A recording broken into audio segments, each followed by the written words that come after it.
So, Peter, I wanted to, just there's so much I want to talk to you about, the fabulous new show, a little bit about your past. First, I want you to tell me how good or not good my Swedish is. Hur du? Jag mår bra. Am I way off with that, Peter, or am I okay? No, you're going to get a blonde lady. With that phrase, if you hit a bar in Sweden? If I hit a bar in Sweden, I think the face is going to scare them off more than my Swedish will. Okay, no, the Swedish was perfect. Oh, great. Excellent. So, Peter, there's so much to you. You're one of those guests where I don't know where to start. Your filmography, as many people have told you, is amazing. You're a writer, you're an actor, you're a producer, you're a musician. And it's always a blessing when I get to interview somebody that I truly love and whose work I truly admire.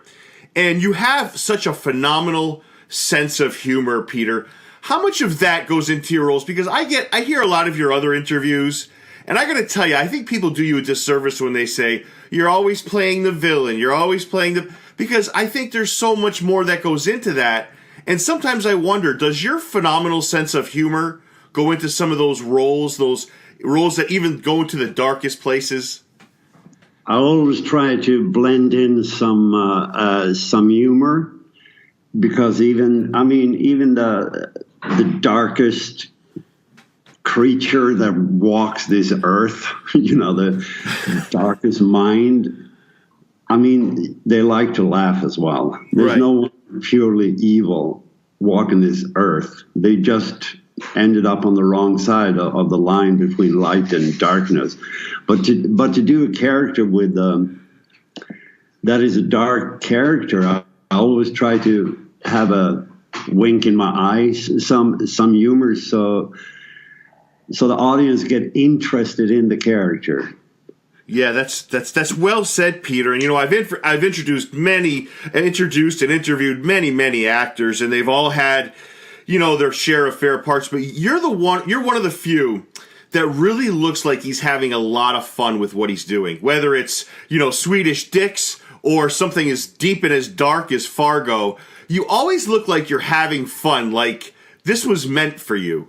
It's a true blessing to do what I do. I was born in a small village of 1,000 people in the north of Sweden, and to end up here was a dream and a premonition, maybe, but I knew I would end up here one day.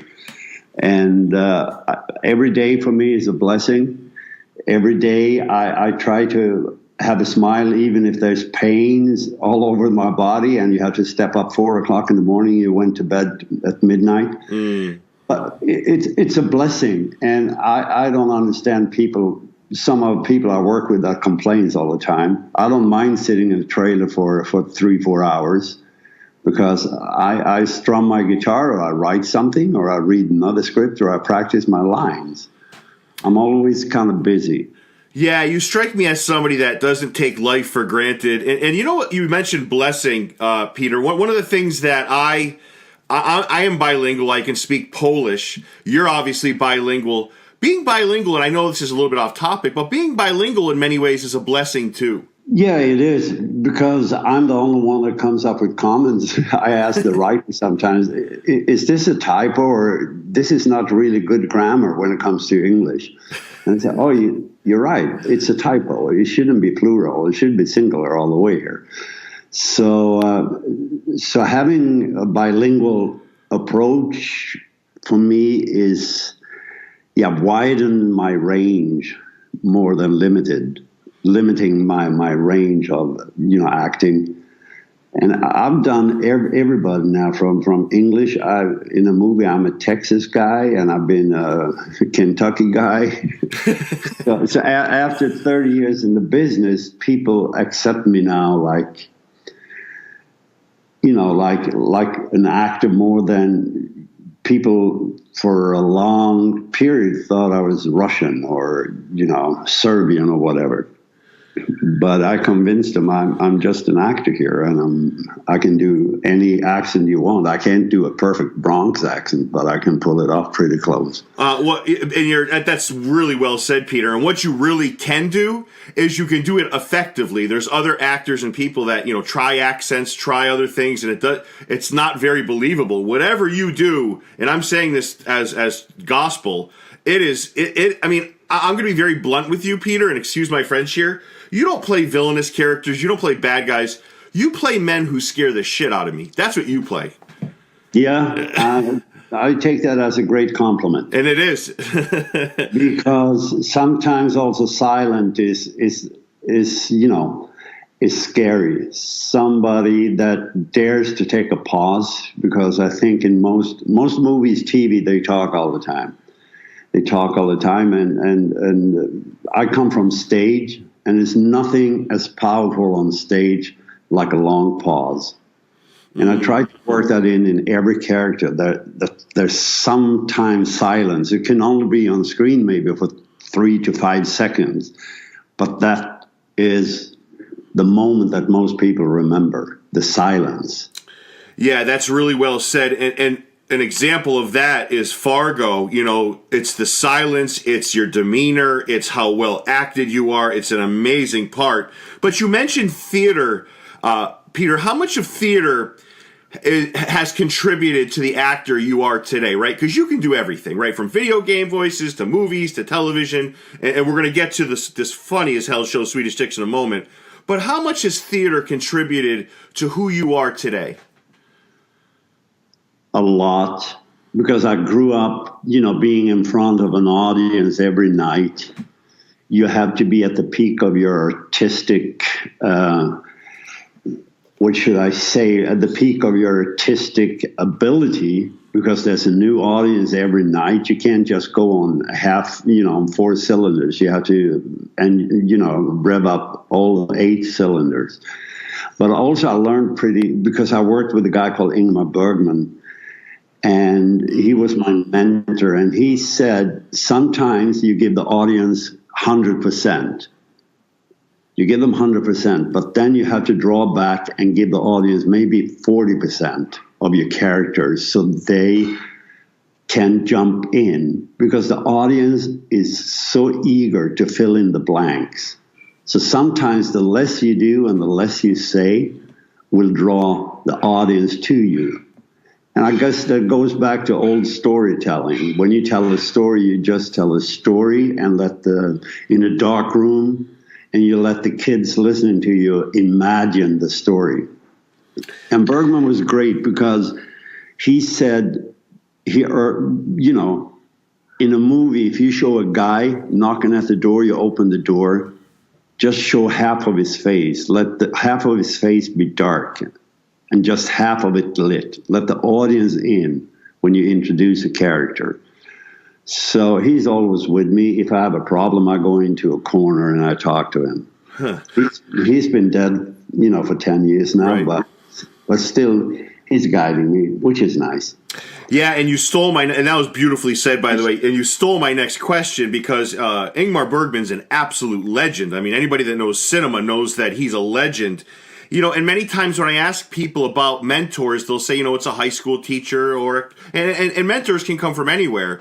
But is it? I don't know how to phrase this properly. It's because Ingmar Bergman he's a legendary person. Like, is it any different to have a mentor that's so legendary, that's so highly thought of? In a way, because I started as a director at the National Theatre, which is, an institution in Europe that every European country has an academy for art, and they have a national stage. And it's like wanting to become a painter, and you're accepted into the Academy of Painting, and next to you is Picasso painting, and you next to him painting, and he walks over to you and say, that's really good. You're onto something here, kiddo. You're onto something. And I could walk over to Picasso and say, watch this, come over. Can you help me? Should I add some more red color here? And Picasso then, Ingmar or Picasso would say, that's up to you. You have to learn by your mistakes. And Bergman said, every movie I did a mistake. And the only good thing was it taught me not to do the same mistake again in the next movie. So, of course, it beats a high school teacher, because the confirmation you get as me being young, 20 plus, and get under his wings was sort of a confirmation that all the stuff I had coming from a small village with no theater, no poetry, no nothing, in which you would be rolled in tar and feathers if you said you want to look at ballet. To have him,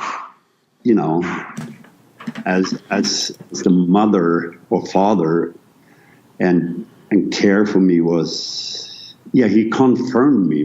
I thought I was crazy, that in my head I had crazy thoughts that no one understood. But when I started talking to him, he said, that's it. Continue to venture yourself. Go in, venture yourself. Talk about your own life. Don't make up a lot of shit stories. Talk about your own life and the things you did. Yeah, and you're very blessed to have someone like that. And he certainly had to see some of your early work. Just going through for the audience, some of your movies, if they're been living in a closet for 30 or 40 years. Fargo, Armageddon, Constantine, Minority Report, 8mm, Big Lebowski. And I'm cutting that severely, But, he had to see some of your early work. What was his... was he he had to be so proud of you early on, Peter. He had to. Yeah, he was proud, but at the other hand, he was disappointed because he wanted me to stay at the National Theatre in Sweden and lead it into the next century, as he said. Because he said, you know about theater. You know the tradition of this house. You know the tradition of theater. I don't know how the hell you know it, but it's inside of you. So this theater needs somebody like you in the next century. And I said, I can. You always told me to follow my wind, and the wind is taking me to Hollywood. And he said, but don't end up like Max von Sydow, just counting money. And I said, Max don't count money. Yes, he does. So he was double thing. And sometimes when we called each other, he said, I miss you so much. And I said, I miss you too. And then he said one thing that I quote him and I use it. He said, even if time and space separates us, Peter, our souls are forever entwined. That sounds like beautiful, beautiful poem. So it's even if he's dead now, I can talk to him on a daily basis. So, he wasn't only my mentor, he became a surrogate father, and he became one of my best friends that I could talk to about anything from cookies to homosexuality to God and how to attack Shakespeare in the best way when you put him on stage. Peter, you're bringing tears to my eyes. We were supposed to laugh here today. What a wonderful sentiment. What a wonderful way to look at a human being. You talked about theater, and you also mentioned Sweden. And my God, Sweden has had such an influence lately. The Skarsgård family, Naomi Rapace. There's been so much influence now from Sweden. Have you noticed that as well? That Sweden has started to take a bigger part in, the development of movies and television and theater. I'm going to give you history here, sir. This goes all the way back to the First World War. The state after the First World War, Europe was completely, shattered, bombed, and everybody wanted to do movies. When the peace came, people wanted entertainment, and the only country that did have silent movies at this time, the only country that had a new built beautiful studio was Sweden. Wow. So everybody came, the French, the Germans, the Italians, the Spanish, they all came to Sweden to shoot their movies because the facilities were great cinematographers, great actors, because it was silent movie. They can use local actors and actresses. And the Americans came too. This is 1916, 17, 18, and they discovered a lot of talent. So Sweden, ever since those days of the silent movie era, has been very linked to Hollywood. And you can name not only the new ones here, but all over from Victor Seastrom, Maurits Stiller, great director coming over here, and Greta Garbo. So you have a lot of names that you could track down from the 20s all the way up to Gustav Skarsgård, which is my godson, Stellan's son. So it didn't go to Norway, it didn't go to Denmark or Finland. Sweden has still a very strong link since the era of the 20s. And that's a long story. No, I'm a huge history fan, and how did I forget Garbo? I mean, yeah, you mentioned some phenomenal names there. I don't know how I, kind of missed over some of those. You talk about influences and mentors. You worked for the Coen brothers twice: Michael Bay, Francis Lawrence, Spielberg, Joel Schumacher. Do you learn, even as a super talented actor with range, and you've directed and produced and all that? Do you still learn from directors and even other castmates? Do you find yourself always learning, Peter? Yeah, that's the beauty of my craft, I think, that curiosity is always present. You always want to learn. If it's a new word, if it's a new way to behave as a character, you learn. And I say it's a blessing, because the body gets older, evaporates, but the brain is still 16 years. Mm. You want to know. And I had the pleasure of working with Morgan Freeman and John Travolta just 2 months ago, down in Georgia. And their professionalism and their way of getting grounded with their characters was fantastic to see, and we had a really great time together. And of course, you learn all the time. You want to learn all the time. That's well said, Peter. One of the things I love about you is when I see you on screen, whether it's TV or cinema, I always get a good feeling, because I always feel like I'm in for a great performance, right? I always feel like there's kind of like I don't want to say soothing or calming feeling. That's maybe a little bit over the top. But I always feel kind of grounded. I'm like, this is going to be great. I'm so happy he's in this. So I think I speak for millions of fans when I say, we just love what you're all about. Well, I try to, I have no problem. There's a saying, I don't know if it goes well in this country to translate it, but I grew up with Ingmar also saying to me, there's no small parts in this world. It's only small actors. Mm. He said, whether you have one line, you're very, very important for the whole picture, for the whole palette of colors.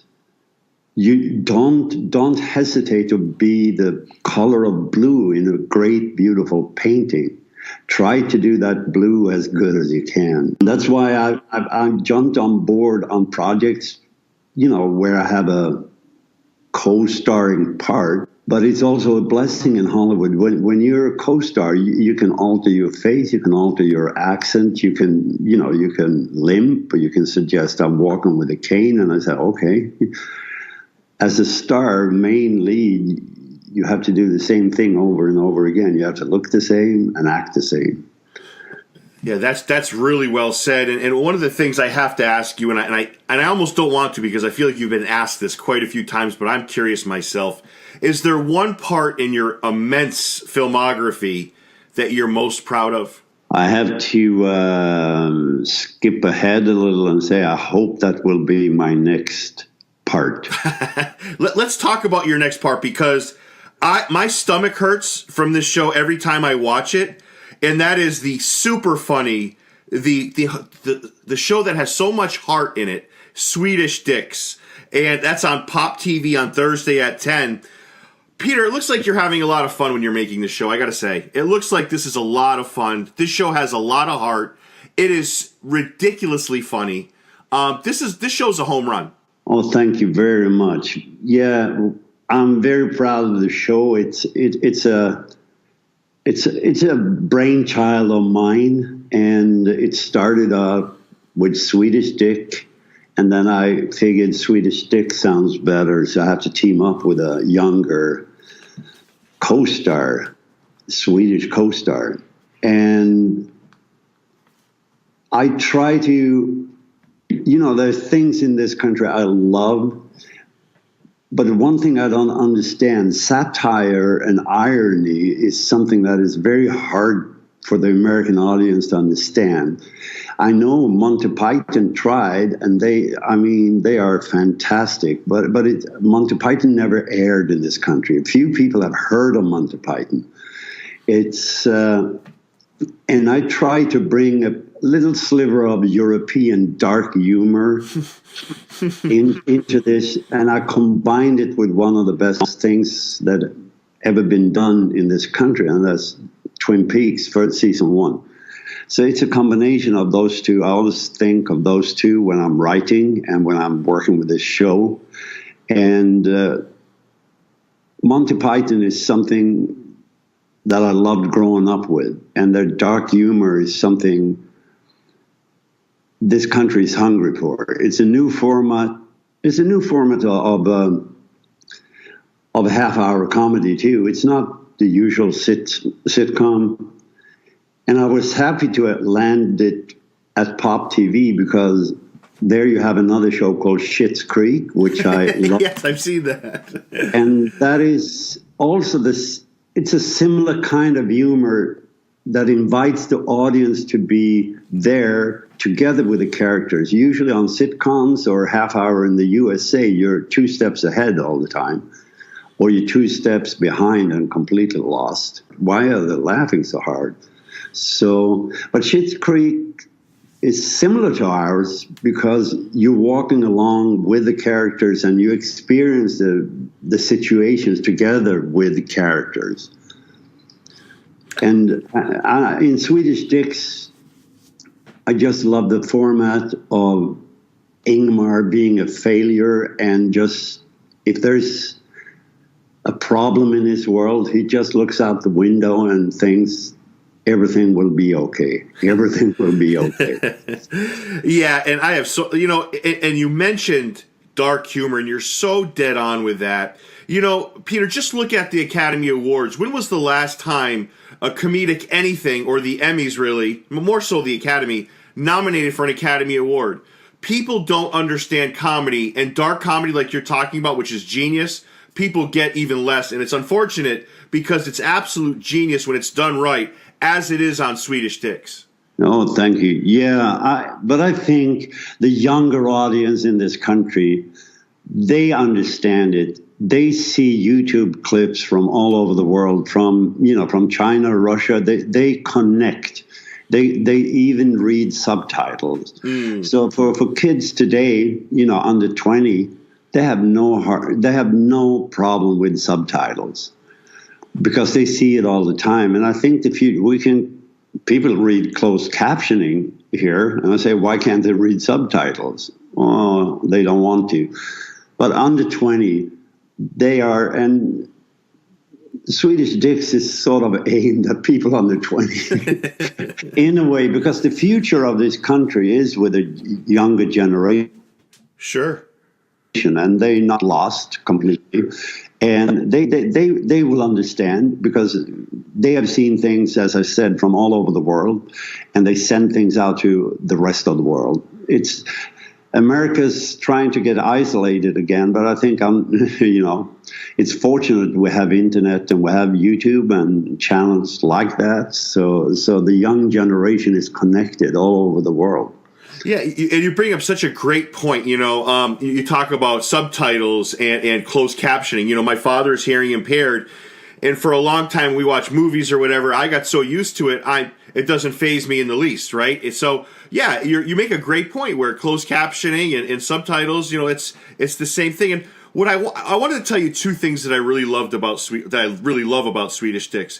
One is the rapport between Axel and Ingmar. And the other is the variety of the casting. Whether it's a 10-year-old computer hacker, whether it's Tracy Lords, whether it's Keanu Reeves, it all works so well, Peter. Yeah, we've been lucky with the talent. And also from the beginning, I was fighting very hard to have the diversity. I said, I need a black daughter. I need an African-American daughter. I need an Asian in my office. I don't care if she owns the building or if she's just around, helping out, causing trouble, helping out, because I want the diversity. And, we're trying to stay away from Latinos being just robbers, murderers, and rapists and stuff like that. We try to bring in a different kind of cast. And the diversity, which you see so little in this country, it's appalling to me. But myself, I'm married to a Japanese girl, and we have kids. So people have said to me in the beginning, "You can't have a African American daughter," and I said, "Why not?" She's an awesome actress. She's beautiful, just like me. It's all after the father. And it worked out well. And afterwards, people said, it's so great that you have an African-American daughter and you have an Asian, that's not just a stereotype of a nation on which you have on other shows where they just scream and bitch all the time. Peter, you brought up a sensitive topic that I've had with the last two guests before you on my show. One is an Asian American, the other is an Arab American. And and they both just said what you said. One of them was talking about The Walking Dead, and he was so happy because one of the bigger characters is an Asian American, but he's just a guy, right? He's not somebody that like you would see in Breakfast at Tiffany's. He wasn't a stereotype of an Asian American. He was just a good guy who happened to be Asian American. And I love what you just said. I love the diversity because it really does, make this show special. But it also makes it so funny and so witty and just so very watchable. And I'm hooked. Thank you. Yeah, we're prepping season 3. So, but the diversity and the young generation, I mean, kids in school today, they have to accept people are coming from all over the world and we grew up together. This always been a melting pot, and what's going on today politically. It's like we're trying to go back to the 50s with the scary Russians again, and, diversity between different races in our community and society. And actually, we're so way ahead. There's some forces that try to lure us back to the dark ages, and we just have to stay away from that kind of thinking. At least I do, and I try to spread it around the people I know, and they might spread it to the people they know. And the future looks bright to me, even if a lot of naysayers are scaring us. But we just have to look away and walk our path of light. And that is so well said. And that's what makes America really special, Peter. And if I'm watching your show, right, and I'm an Asian American or I'm of another background, and I see a really cool, like you mentioned the woman that works with you in the office, right? She's funny as hell. If I'm an Asian American girl, I'm watching this, I'm like, wow, this is fantastic. It's like the same reason why the movie Black Panther did really well. It's because people saw people that were like themselves. It wasn't the same old, white guy doing this role and this. It was like, it's a very eclectic background. People from different nationalities get to see themselves in parts.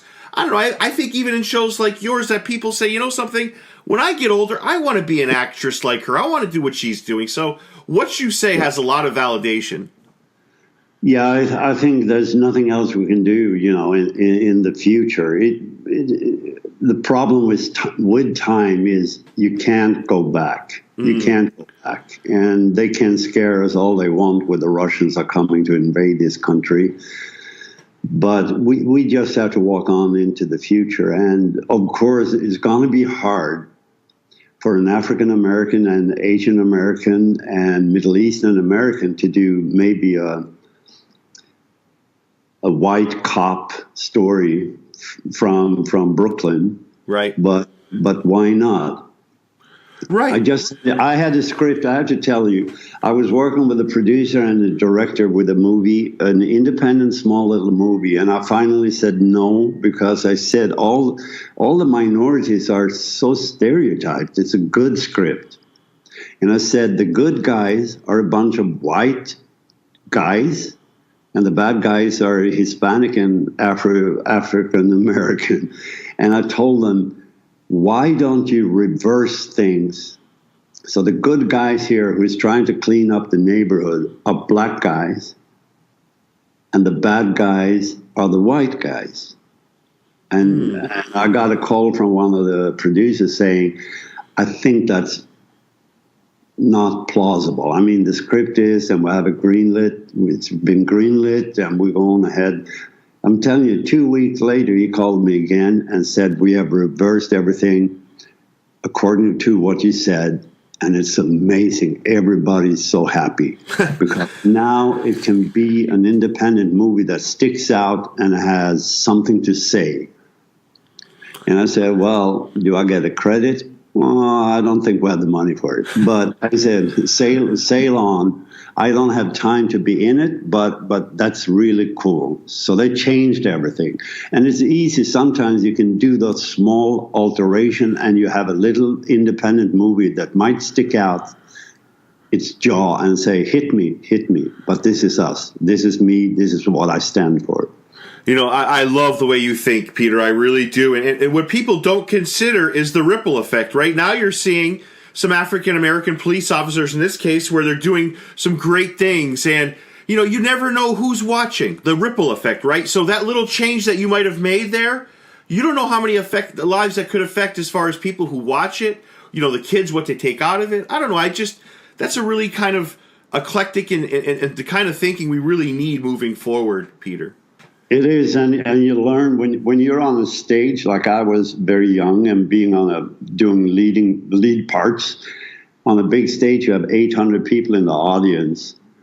The motto, as Ingmar told me, just select one. You only have one in the audience. You don't have to look at the person, but just think what you're doing tonight during 3 hours might change the course of one individual in this audience to lead his or her life in a better way, and that's worth everything. It's like John Lennon said, you can't just sit on the couch throwing shit at the TV and say, they do this, they do that. If you want to, you can start with your neighborhood, your friends, and you can walk all the way to Washington.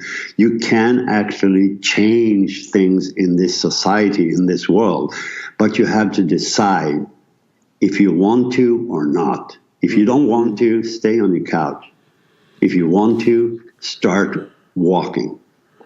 You know, you're so, the way you think, I can't reiterate how much I'm just impressed by, not that I expected otherwise, but you're so right. And this is the last thing I'll say for my end about this. But I mentioned there was an Arab American doctor on the show, The Walking Dead. And, you know, and I told him this. I said, can you imagine how many lives you affect? And he was laughing because, I mean, it was a compliment, and he was kind of, you know, maybe he took it as a little bit over the top, but he kind of understood what I was saying because, let's face it, Peter, when we turn a TV on or a movie on, we see Arab Americans, they're blowing up buildings, they're doing this, they're doing that. why can't an Arab American child see an adult in a role of a doctor or in the role of somebody that's heroic, right? Because one of the old things I talked about was the movie Kingdom of Heaven. A Ridley Scott movie came out a while ago, and they aired this Christian, it was a crusade, it was a Crusades movie, and they represented Muslims in a very positive light. The Muslims overtook Jerusalem, and one of the acts is the man picks up the crucifix, the Muslim picks up a crucifix off the floor and puts it gently on the table, and the Muslim crowd went crazy, standing ovation. Why? Because the religion was portrayed as kind and beautiful and humane, and not as these people that are stereotypically known for destruction. So what you're saying today, Peter, really hits home with me and a lot of people that listen to me. Well, thank you. I'm just studying. I'm doing a lot of things about Jerusalem during the Crusades. And during the Muslim, if you call it occupation or whatever, the Muslim invited Jewish people, Christian people, they could be there and worship in Jerusalem without being punished. I'm just reading about this now. It wasn't until the Crusaders wanted to excavate and find the tombs of, did Jesus really have a tomb, or where is it? Where is the Holy Grail? Started to dig up Jerusalem, where shit started to hit the fan. During the Muslim, rule in Jerusalem, people from all different religions worship together. And hopefully that can happen again. Yeah, and I'm not one of those people that believes the world is half empty. I think it's more than half full. I think the world is in a better place than many people give it credit for. We still have a lot of growing to do, both in our country and other places. But I think humanity's moving in a better place, not a worse place, Peter. Of course, and that's the only way you can think. If you start to think the other way, it will go the other way. I call them torchbearers. The universe is light and darkness together. But the light will always win. It's like 51% light, 49% darkness. And if you cave in and start to think negatively, then you're one of the people, that tosses the torch of light away. Yeah, well said, Peter. And I'm sorry I kept you too long. I'm going to wrap up here. So, Swedish Dicks, Pop TV, Thursday at 10 p.m. Yeah, Peter, last night I saw you on the Late Night with James Corden. Now you're on the Monday Morning Critic. Your life has been complete. Thank you very much. You are a good man, and I wish you nothing but love and success in the future, Peter. The same to you. God bless. Yep. Thank you, Derek. Thank you.